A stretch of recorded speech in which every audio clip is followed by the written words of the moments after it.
กราบสบายดีหมู่เพื่อนบักถึงคนเนาะมื้อนี้เฮาสิมากินตำข้าวปุ้นเนาะ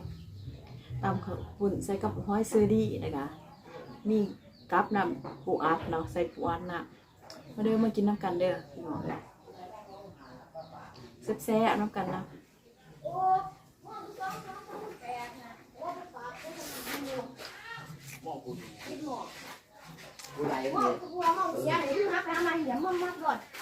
แซ่บเนาะพี่น้องใส่กับหอยเชอรี่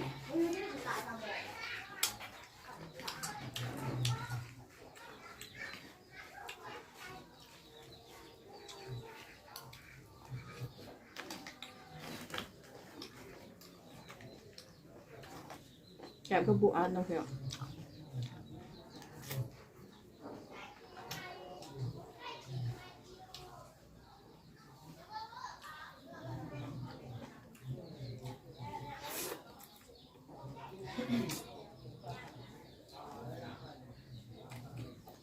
เอาชื่อเดือนนี้ไง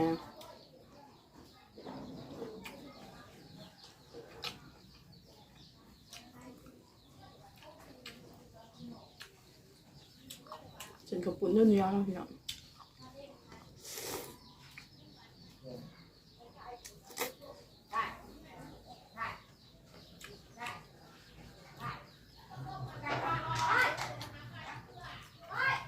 ว่าจะแฉะ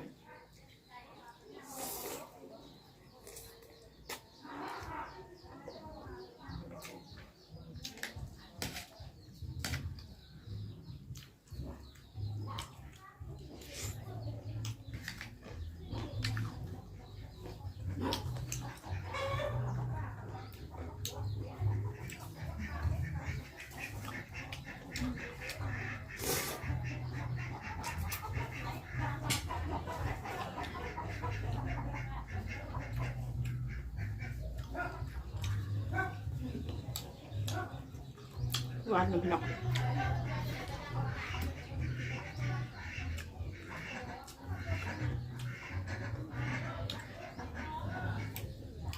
ทำเส้นปุ้นใส่กับหอยเชอรี่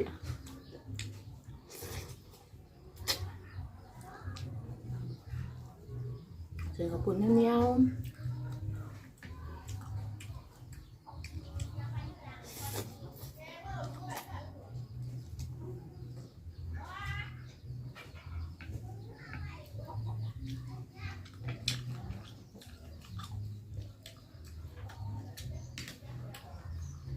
ไปซุ่ม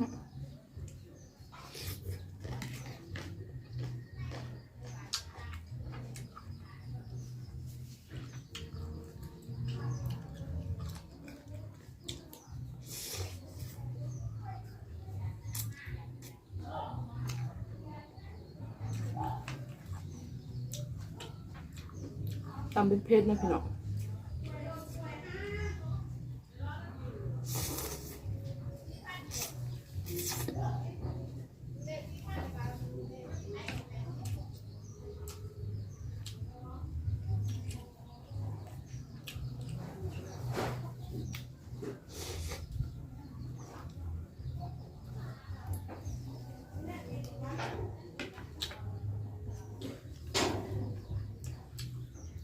หอยหน่อยใหญ่ๆอ่ะ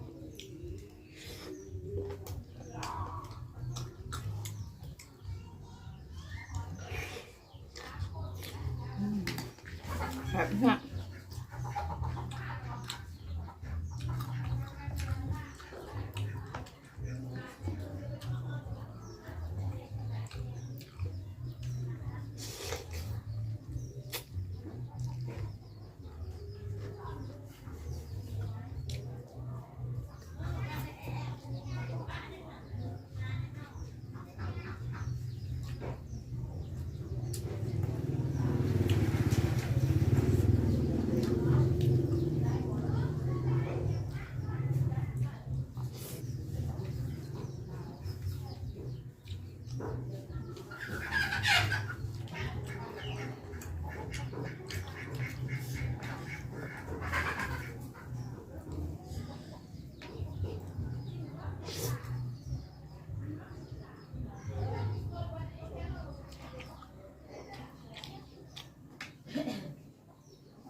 าวปุ้นแพ้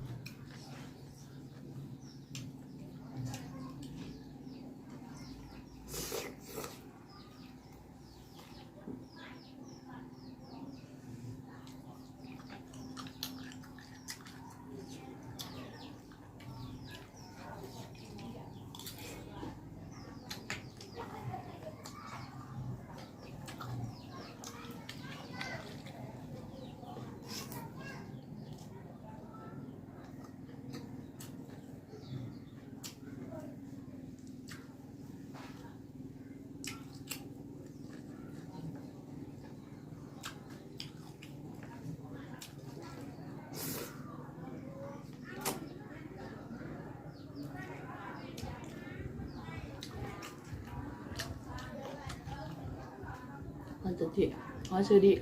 แต่ปากเต็มค่ะ